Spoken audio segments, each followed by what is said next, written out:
This is a memorial to the dead. So, was this all you're doing? It is. Are you Old Nick? Old Nick? You mean Satan? Yes. Old Nick released his demons unto the world of man. And the world of man fell before the demons. You know, I think what Danny and Alex have done with the 28 years movies, they're the most unique trilogy, I think, that I've seen so far in the history of movies. Rafe, I'm going to start with you, but what was it about Kelson and this world that Danny and Alex created that made you want to be a part of it? Well, Kelson, you can see the character is quite unusual. He's a doctor who survived the plague of the infected. He's found a way to survive, and we see what that is. He's also almost like a shaman, priest figure, building this temple of bones to honor the dead.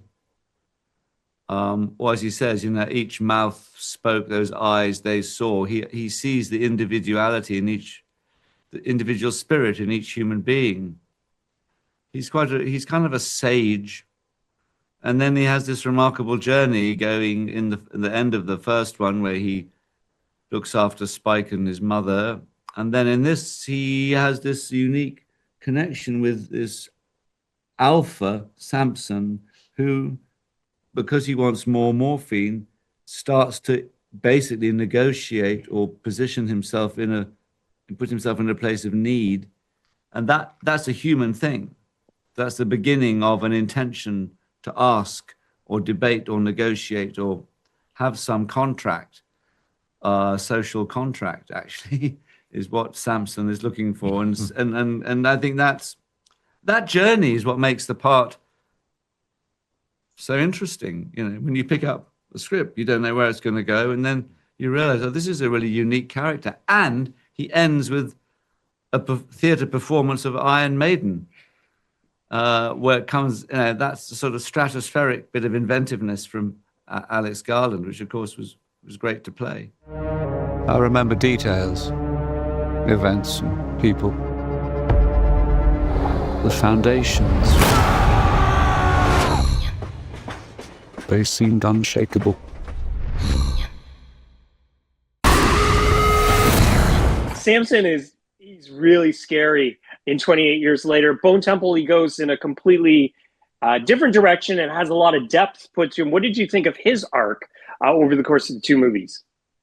I was so excited to read that he would develop in that way.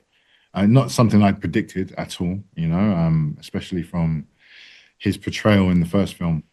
But it was really fun to find that, but to somehow maintain his physical threat, because he is still an alpha and he is still a threat, although going through these developmental changes in emotion and cognition, but he's still, as we see, very capable of quite horrendous things.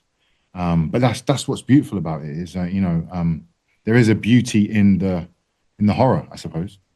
Rafe, you mentioned Iron Maiden, and you had this great dance scene in A Bigger Splash, and then you have some really great dance scenes in this, Duran. I still have those vinyl records from when I was a kid. So, Mr. Fiennes, tell me about those needle drops and getting to sort of bust a move to those songs.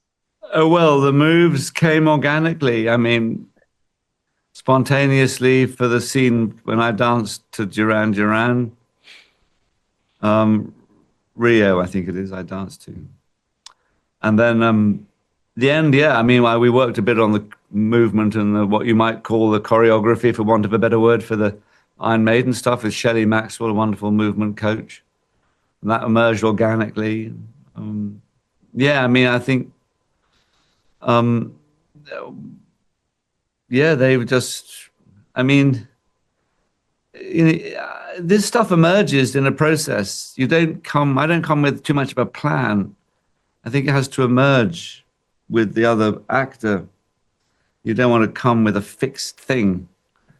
So a lot of it is about, you know, how I interact with, especially our dance sequence. It was a spontaneous thing. Do you gotta like the song though, real quick before I let you go? Yeah, I do like it. Yeah. Yeah. Well, I got to like it. Now, a leap into the unknown.